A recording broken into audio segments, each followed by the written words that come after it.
flag that you see being waved here is of the Democratic Republic of Balochistan.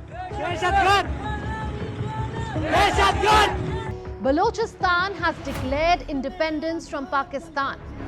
The bold declaration was made by Baloch nationalist leaders. It's a symbolic but significant move. It comes on the back of a string of armed attacks across Balochistan province.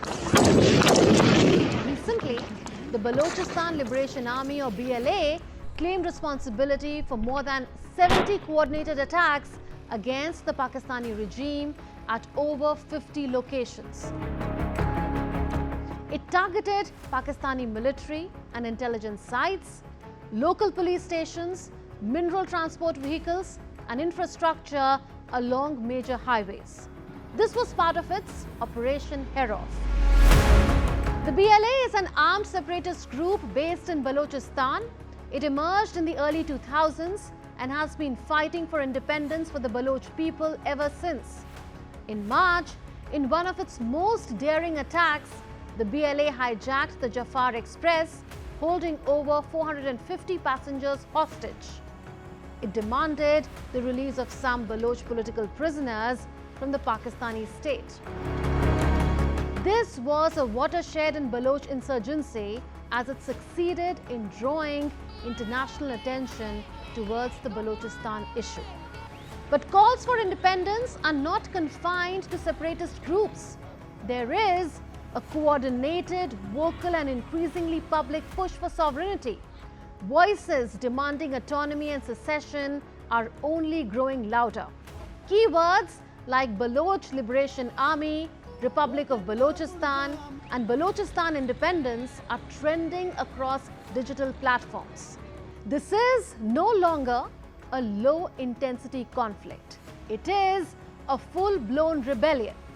See this post by Baloch leader Mir Yar Baloch. He cites decades of air bombings, enforced disappearances and genocide. He writes, Baloch people across Pakistan-occupied Balochistan are up on streets. And this is their national verdict that Balochistan is not Pakistan and the world can't be a silent spectator anymore. He says Balochistan was never a part of Pakistan as it had declared independence on 11th August 1947 when Britishers were leaving Balochistan and the subcontinent. Mir Yar Baloch makes an appeal to the Indian media and citizens. He says, don't refer to Baloch people as Pakistan's own people. As Pakistan's own people are the Punjabis who never faced atrocities like they do.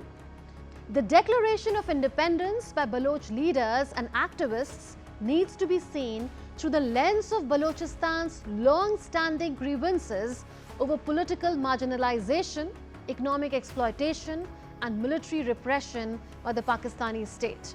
Balochistan has a tumultuous history of resistance that spans from accession to insurgency. Originally, it was part of the princely state of Kalat.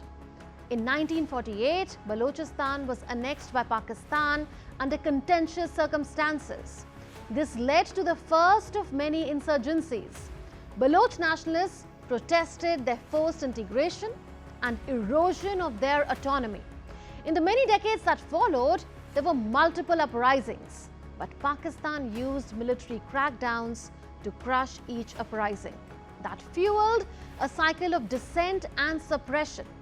So the Baloch people have a long list of grievances against Islamabad. Enforced disappearances, extrajudicial killings and military operations, all of these put together have further alienated the local population. One horrifying example is that of the recent killing of renowned Baloch car racer Tariq Baloch, son of well-known racer Ibrahim Kalamati from Jiwani in Gwadar district. He was reportedly abducted by Pakistan's law enforcement agencies and his body was found dumped the next morning. He was allegedly killed under Pakistan's kill and dump policy. Such human rights abuses are rampant in Balochistan. Mass graves discovered in several districts have only deepened public anger and suspicion of state-led violence. Balochistan is Pakistan's largest province. But here's the irony. While Balochistan is the richest Pakistani province in terms of resources like gas, minerals and a coastline, it is also Pakistan's most underdeveloped and poorest province. There is a deep-seated resentment among the Baloch people against Islamabad for exploiting their land without returning any benefits. CPEC, or China-Pakistan Economic Corridor, is the most high-profile target of their resentment. Remember, Gwadar port in Balochistan is the biggest highlight of CPEC. China and Pakistan had pitched CPEC as a gateway for trade between China and West Asia. But locals say benefits of CPEC projects don't come to them. Instead, these projects have only worsened their lot by leading to displacement and environmental degradation. So the Gwadar port has become a flashpoint for attacks by Baloch insurgents on Chinese nationals working on CPEC projects. Coming back to the declaration of independence by Baloch leaders. These leaders want India and the United Nations to recognize a free and independent Balochistan. They pledge the support of 60 million Baloch patriots for India. Now meet Kashish Chaudhary from the remote town of Noshki in Chagai district of Balochistan. She belongs to the Hindu minority community. At the age of just 25 years, she has made history.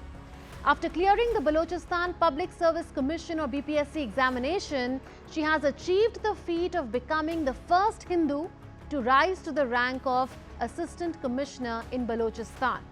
She is the latest from the Hindu community to have achieved notable success in male-dominated fields in Pakistan. On social media, users are celebrating her success as she is widely seen as an inspiration for many young women and the minority communities. To sum it up, the Declaration of Independence by Baloch leaders, while largely symbolic, has significant implications. It challenges Pakistan's territorial integrity and can embolden other separatist movements within Pakistan. The surest way for Pakistan to avoid inflaming an already volatile crisis is to accept that its Baloch problem is fundamentally a political issue that demands a political solution. But there is little sign of that. Baloch leaders now want the international community to come to the rescue of the Baloch people before the region sees more bloodshed and instability.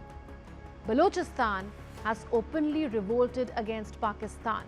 The insurgency is armed, public and ideological. For the people on the ground, though, this is more than politics. It is survival.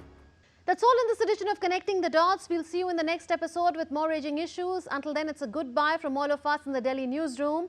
This is Munmun Bhattacharya signing off. Take care and stay safe.